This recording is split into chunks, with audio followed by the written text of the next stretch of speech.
ಜೀವನದಲ್ಲಿ ಏನು ತಿರುವು ಬರುತ್ತೆ, ಮುರಿದ ಸಂಬಂಧಗಳು ಹೇಗೆ ಮತ್ತೆ ಒಂದಾಗುತ್ತೆ ಎಂಬುದನ್ನು ಯಾರು ಹೇಳಲಾರರು. ಇದು ಸಂಬಂಧಗಳ ಸುಂದರ ಮತ್ತು ಭಾವನಾತ್ಮಕ ಕತೆ. ದೆಹಲಿಯ ಶಿಖಾ ಮತ್ತು ಸೌರಭ್ 2020ರಲ್ಲಿ ಮದುವೆಯಾದರು. ಕಾಲಾನಂತರದಲ್ಲಿ ಗಂಡ ಹೆಂಡತಿ ನಡುವೆ ಮನಸ್ತಾಪ ಉಂಟಾಯಿತು. ಶಿಖಾ ಗಂಡನೊಂದಿಗೆ ಜಗಳವಾಡಿ ವರದಕ್ಷಿಣೆ ಕಿರುಕುಳ ಕೇಸ್ ದಾಖಲಿಸಿದರು. ಈ ಪ್ರಕರಣದಲ್ಲಿ ಸೌರಭ್ ತುಂಬಾ ಕಷ್ಟ ನಷ್ಟ ಅನುಭವಿಸಿದರು. ಈ ನಡುವೆ ಶಿಖಾ ವಿಚ್ಛೇದನಕ್ಕಾಗಿ ಕೋರ್ಟ್ ಮೊರೆ ಹೋಗಿದ್ರು. ಗಂಡನಿಂದ ಬೇರೆಯಾಗಲು ಮುಂದಾಗಿದ್ಲು. ತನ್ನ ಮಗಳ ಕೇಸ್ನಲ್ಲಿ ಫೈಟ್ ಮಾಡಲು ಶಿಖಾ ತಂದೆ ತುಂಬಾ ಹಣ ಖರ್ಚು ಮಾಡಿದ್ರು. ಹೀಗಿರಬೇಕಾದ್ರೆ ಶಿಖಾ ತಂದೆಯ ಆರೋಗ್ಯ ಹದಗೆಟ್ಟಿತ್ತು. ಚಿಕಿತ್ಸೆ ಪಡೆಯಲು ಕೈಯಲ್ಲಿ ಕಾಸಿಲ್ಲದ ಸ್ಥಿತಿಗೆ ತಲುಪಿದ್ರು. ಇತ್ತೀಚೆಗೆ ಅವರಿಗೆ ಹೃದಯಾಘಾತ ಆಗಿತ್ತು. ಗಂಭೀರ ಸ್ಥಿತಿಯಲ್ಲಿದ್ದ ಅವರನ್ನ ದಾಖಲಿಸಿದ್ದು ಸರ್ಕಾರಿ ಆಸ್ಪತ್ರೆಗೆ. ಆರ್ಥಿಕ ಸಂಕಷ್ಟದ ಕಾರಣಕ್ಕೆ ಅವರನ್ನ ಸರ್ಕಾರಿ ಆಸ್ಪತ್ರೆಗೆ ದಾಖಲಿಸಲಾಗಿತ್ತು.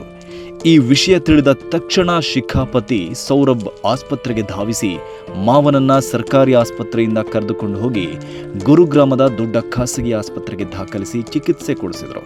ತನ್ನ ಮೇಲೆ ಸುಳ್ಳು ಕೇಸ್ ದಾಖಲಿಸಿ ಕಿರುಕುಳ ನೀಡಿದನ್ನೆಲ್ಲ ಮರೆತು ಸೌರಭ್ ತನ್ನ ಮಾವನ ಜೀವ ಉಳಿಸಿದ್ರು. ಈಗ ಶಿಖಾ ಅವರ ತಂದೆ ಸಂಪೂರ್ಣವಾಗಿ ಚೇತರಿಸಿಕೊಂಡಿದ್ದಾರೆ.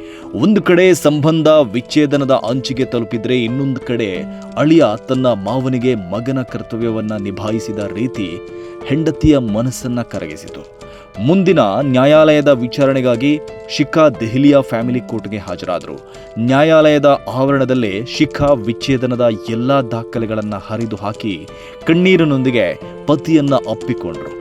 ಮಾವನ ಆರೋಗ್ಯ ಸಂಕಷ್ಟದ ಸಮಯದಲ್ಲಿ ಸೌರಭ್ ಎಲ್ಲ ವೈಮನಸ್ಸನ್ನ ಬದಿಗಿಟ್ಟು ಸಹಾಯಕ್ಕೆ ಮುಂದಾದರು. ಅವರ ಈ ಮಾನವೀಯತೆ ಶಿಖಾ ಅವರ ಮನಸ್ಸನ್ನ ಬದಲಾಯಿಸಿತು.